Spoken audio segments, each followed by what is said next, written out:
एक जंगल में एक छोटा सा बकरी का बच्चा गोलू अपनी माँ से बिछड़ गया था।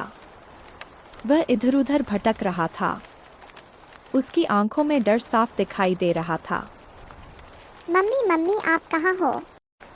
तभी एक प्यारी सी चिड़िया रानो एक पेड़ की डाली पर बैठी हुई यह सब देख रही थी। उसका दिल गोलू की हालत देखकर भर आया। बेचारा बच्चा कितना डरा हुआ है, मुझे इसकी मदद करनी चाहिए। रानो धीरे से नीचे उतरी और गोलू के पास जा पहुंची। अरे छोटे, क्या हुआ? तुम इतने उदास क्यों हो? मैं अपनी मम्मी से पिछड़ गया हूँ। मुझे नहीं पता कि मैं कहाँ हूँ और मुझे घर कैसे जाना है। चिंता मत करो गोलू, मैं तुम्हारी मदद ज़रूर करूँगी। मैं तुम्हारी मम्मी के पास लेकर चलूँगी। गोलू की आंखों में एक नई उम्मीद की किरण जागी। वह रानो के साथ चलने को तैयार हो गया। अनजान रास्तों पर एक नई दोस्ती की शुरुआत करते हुए रानो और गोलू घने जंगल के रास्तों पर आगे बढ़ रहे थे। अचानक एक झाड़ी के पीछे से एक लंबा चौड़ा भेड़िया निकला। उसकी आंखें चमक रही थी और उसकी मुस्कान कुछ खास भरोसेमंद नहीं लग रही थी। अरे वाह, एक छोटी सी चिड़िया और एक प्यारा सा बच्चा, तुम दोनों कहाँ जा रहे हो? इस घने जंगल में हम गोलू को उसके घर छोड़ने जा रहे हैं। वह अपनी मम्मी से बिछड़ गया है। कितनी अच्छी बात है, मैं इस जंगल को भली भांति जानता हूँ। मैं तुम्हें रास्ता दिखा सकता हूँ। सच में? क्या आप हमें हमारी मम्मी के पास ले चलेंगे? बिल्कुल, क्यों नहीं, मुझे छोटे बच्चों की मदद करना बहुत अच्छा लगता है। रानो भेड़िए की बातों से पूरी तरह सहमत नहीं थी। उसे भेड़िए की चमकती आंखों और बनावटी मुस्कान पर शक हो रहा था, लेकिन गोलू को जल्द से जल्द उसकी माँ के पास पहुँचाना भी जरूरी था। ठीक है, अगर आप हमें रास्ता दिखा सके तो बहुत अच्छा होगा। चलो मेरे पीछे पीछे आओ, मैं तुम्हें एक छोटा सा रास्ता बताता हूँ जिससे तुम जल्दी घर पहुँच जाओगे। रानो और गोलू भेड़िए के पीछे चलने लगे। रानो की नज़र लगातार भेड़िए पर थी। उसका शक और गहरा होता जा रहा था। जंगल का रास्ता और भी घना होता जा रहा था। भेड़िए की चाल में एक अजीब सी तेजी आ गई थी, मानो वह किसी शिकार की तलाश में हो। गोलू थकान से चूर हो चुका था।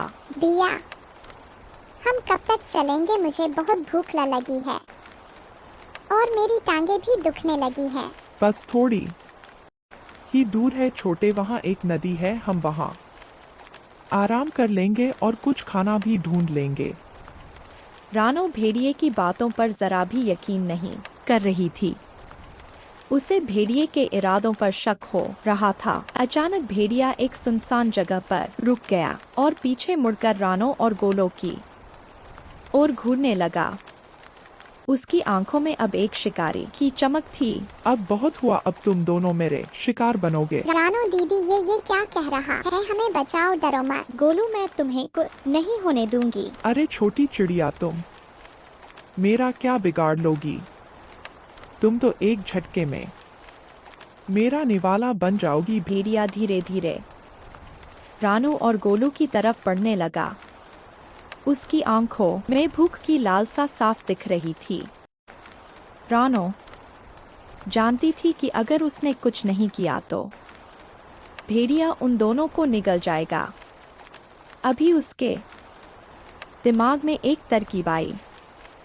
रुको भेड़िए भाई, 1 मिनट ठहरो। क्या हुआ? अभी तो तुम मेरा खाना बनने वाली थी। मैं तो बनूंगी, लेकिन उससे पहले तुम्हें एक बात बताना जरूरी है।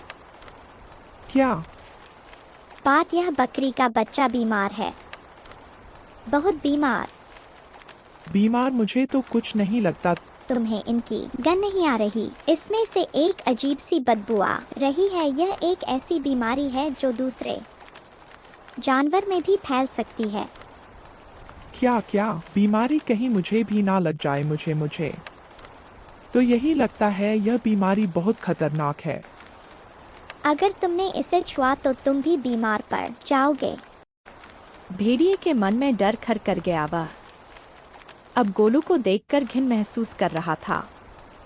छी छी, मैं इस बीमार बकरी के पास नहीं आऊंगा। तुम दोनों यहाँ से चले जाओ, मुझे अकेला छोड़ दो। जैसी आपकी मर्जी, चलो गोलू, हम यहाँ से चलते हैं। रानो और गोलू वहां से जल्दी से निकल गए। भेड़िया उन्हें दूर जाते देख रहा था। रानो की चतुराई ने सिर्फ गोलू की जान बचाई, बल्कि भेड़िए को सबक भी सिखाया। जंगल में थोड़ा और आगे बढ़ने पर रानो और गोलू की मुलाकात गोलू की माँ से हो गई।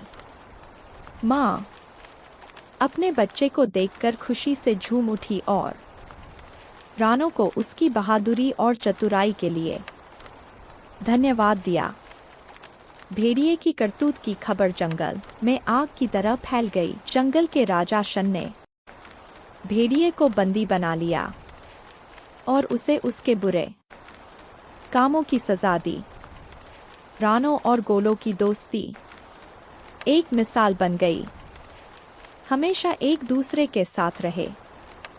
जंगल की हर चुनौती का सामना साथ मिलकर करते हुए। इस तरह रानू की समझदारी और गोलू के भोलेपन ने एक ऐसी दोस्ती की नींव रखी जो हमेशा के लिए अटूट रही।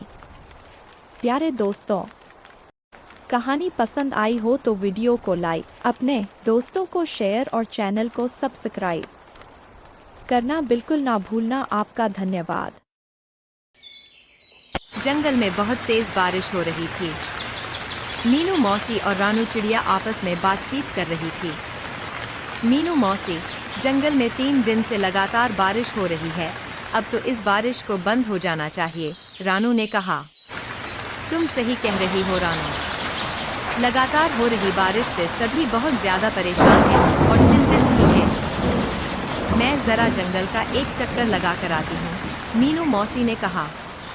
इतना बोलकर रानू चिड़िया बारिश के बीच उड़ने लगी। रानू चिड़िया उड़ते हुए कुछ ही दूर गई थी कि तभी उसकी नज़र एक बकरी के बच्चे पर पड़ी जो कि बारिश में भीगता हुआ कांप रहा था।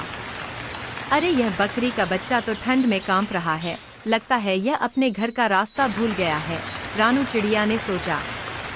तभी उसकी नज़र उस बकरी के बच्चे से थोड़ी दूर खड़े हुए एक पेड़ के पास एक भेड़िए पर पड़ी।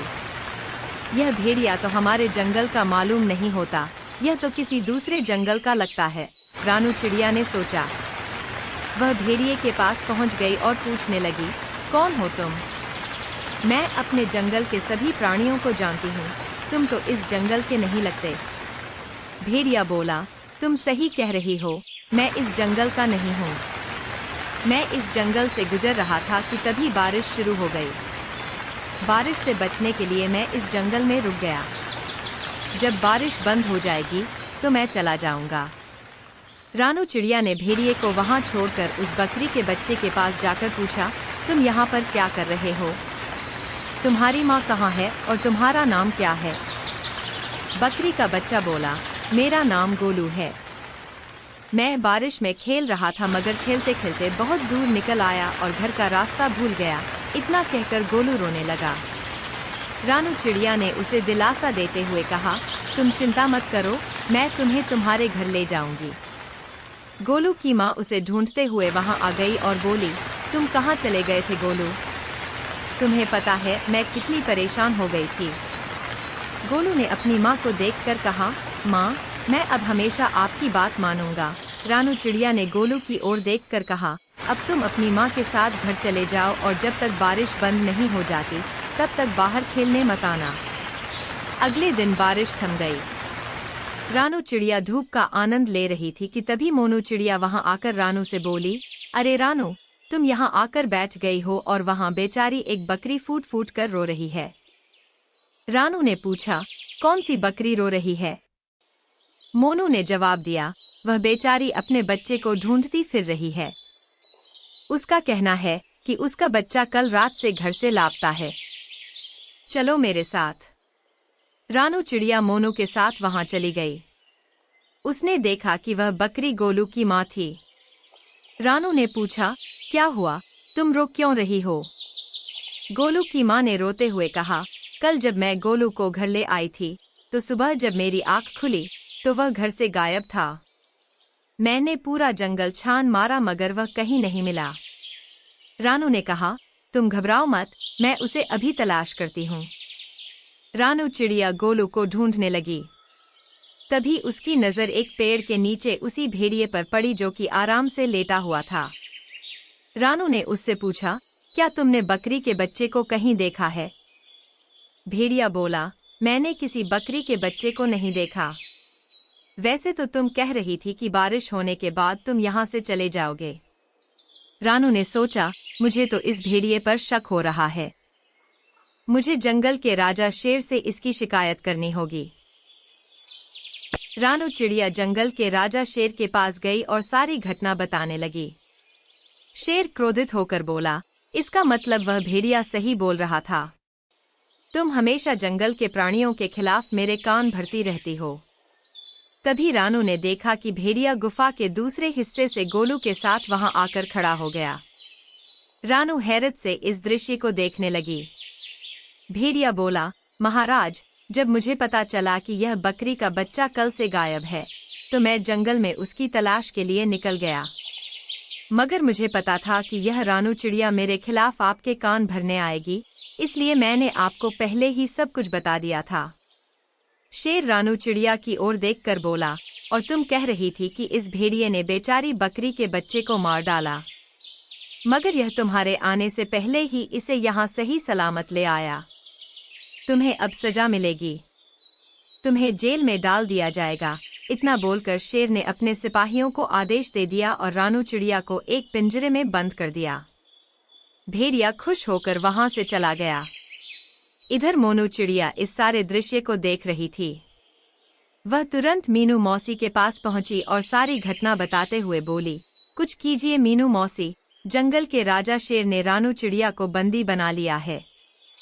मीनू मौसी गहरी सोच में डूबते हुए बोली, जब रानू चिड़िया ने मुझे बताया था कि वह भेड़िया एक पेड़ के नीचे खड़ा हुआ उस बकरी के बच्चे को देख रहा था, मुझे तभी कुछ गड़बड़ लग रही थी। जो भी हो, लेकिन हमें इस भेड़िए पर गहरी नजर रखनी होगी। मीनू मौसी और मोनू चिड़िया उस दिन से उस भेड़िए पर नजर रखने लगीं। वह भेड़िया दिन भर जंगल में घूमता और दूसरे जानवरों का मांस छीन कर खाता। जब भी कोई जानवर अपना मांस देने में आनाकानी करता तो वह खुद को जंगल के राजा शेर का दोस्त बताकर डरा देता।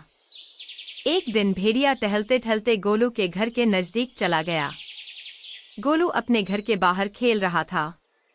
भेड़िया उसे अजीब नजरों से देखने लगा, मगर उसे नहीं पता था कि मीनू मौसी उस पर नजर रख रही थी। मीनू मौसी तुरंत ही मोनू चिड़िया की ओर देखकर बोली, जाओ जल्दी से महाराज को बुला लाओ। मोनू ने पूछा, लेकिन महाराज क्या मेरी बात सुनेंगे? मीनू मौसी ने कहा, तुम्हें कैसे भी करके महाराज को यहाँ पर लाना है। मुझे इस भेड़िए के इरादे सही नहीं लग रहे और महाराज का यहाँ आना बहुत जरूरी है। मोनू चिड़िया सीधे उड़ती हुई जंगल के राजा शेर के पास पहुंच गई। शेर ने पूछा, यहाँ पर क्यों आई हो मोनू? मोनू ने कहा, महाराज, आपको अभी और इसी वक्त मेरे साथ चलना होगा। शेर ने कहा, मुझे अब चिड़ियों पर भरोसा नहीं रहा। सोच लीजिए महाराज, कहीं ऐसा न हो कि आगे जाकर आपको अपने फैसले पर पछताना पड़े। शेर राजा मोनू चिड़िया के साथ उस जगह पर चला गया। तभी मीनू मौसी शेर राजा के पास आकर बोली, महाराज, उस पेड़ के पीछे छुप जाइए और स्वयं अपनी आंखों से देख लीजिए। मीनू मौसी के कहने पर शेर राजा पेड़ के पीछे छुप गया। भेड़िया गोलू के करीब आकर उसे देखते हुए बोला, आज तुम्हारा मांस खाने का मन कर रहा है। गोलू ने कहा, मुझे यह क्या कह रहे हैं आप? पिछली बार जब मैं खो गया था तब आप ही मुझे महाराज के पास ले गए थे और मेरी माँ के पास छोड़कर आए थे। भेड़िया बोला, मूर्ख बकरी के बच्चे, वह तो मेरी सिर्फ एक चाल थी। मैं जानता था कि जंगल में रानू चिड़िया सबसे ज्यादा तेज दिमाग की है। मैंने उसे फंसाने की योजना बनाई थी। जब तू सो रहा था तब मैं चुपके से तुझे अपने मुंह में दबाकर जंगल के दूसरे हिस्से में छोड़ आया था और फिर खुद ही तुझे जगाकर महाराज के पास छोड़ आया और जंगल के इस मूर्ख शेर ने रानू चिड़िया को ही दोषी मान लिया। लेकिन अब मुझे कोई खतरा नहीं, अब अगर मैं तुझे खा भी जाऊंगा तो जंगल का राजा शेर कभी विश्वास नहीं करेगा। तुझे खाने के बाद मैं जंगल में अपनी मनमानी शुरू कर दूंगा। इतना बोलकर भेड़िया गोलू बकरी के बच्चे के ऊपर हमला करने वाला था कि तभी शेर दहाड़ता हुआ वहां पर आ गया। शेर को दहाड़ता हुआ देखकर भेड़िया पूरी तरह से घबरा गया। अच्छा तो यह थी तुम्हारी चाल, तुमने जंगल की सबसे ज्यादा समझदार और मेरी विश्वसनीय पक्षी को मेरे ही हाथों बंदी बनवा दिया। मैं तुम्हें जीवित नहीं छोड़ूंगा। इतना बोलकर शेर ने भेड़िए को उसी समय मार दिया और मीनू मौसी की ओर देखकर बोला, मुझे क्षमा कर दो मीनू मौसी, मुझसे गलती हो गई। कोई बात नहीं महाराज। वो भेड़िया बहुत ही ज्यादा चतुर था और उसने अपनी चतुराई का फायदा उठाकर आपकी आंखों में विश्वास की पट्टी बांधी थी। शेर राजा ने रानू चिड़िया को आजाद कर दिया, लेकिन इस बार सबकी हीरो मीनू मौसी बन गई। वीडियो कैसा लगा? अच्छा तो लगा होगा। अब सब्सक्राइब करके तो जाओ और लाइक भी।